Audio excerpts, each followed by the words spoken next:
Quando o assunto é panificação, essa é a minha massa preferida.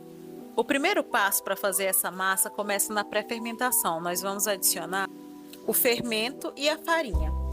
Colocar um pouquinho de água e mexer bastante e deixar essa misturinha descansar por alguns minutos. Logo em seguida, mexer bastante para homogeneizar todos os ingredientes.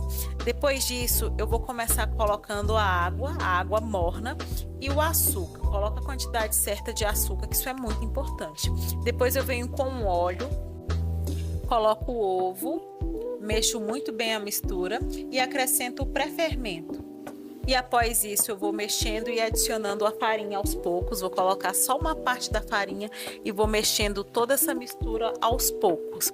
E logo em seguida eu vou deixar a nossa mistura descansando por aproximadamente uns 10 minutos. Depois que essa mistura descansar, eu venho com uma outra parte da farinha e vou adicionando. É importante ir adicionando a farinha e mexendo aos poucos para ela incorporar muito bem na massa.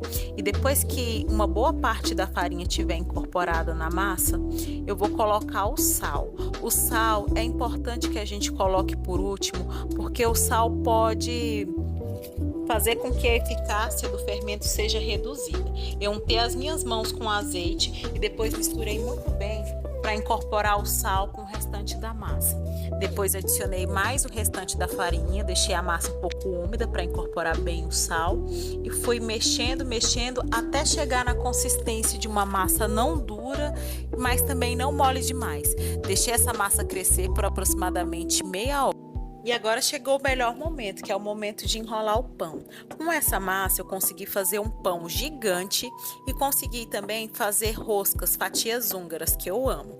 E eu fui abrindo a massa, separei uma quantidade uma maior parte da massa para fazer o pão. Enrolei, passei um pouco de farinha na bancada e abri a massa com um rolo. Fui abrindo a massa para deixar um formato de um pão bem bonito. Depois dobrei as laterais para ficar um pão mais bonito ainda e fui enrolando o pão. E olha que lindo que fica. Depois eu fui fazendo as roscas, eu abri muito bem a massa, deixei a massa o mais plana possível, passei um pouco de manteiga e coloquei açúcar, eu polvilhei açúcar em cima da massa. E depois eu enrolei essa massa, fiz um rolinho e fui cortando com a faca para fazer as fatias húngaras.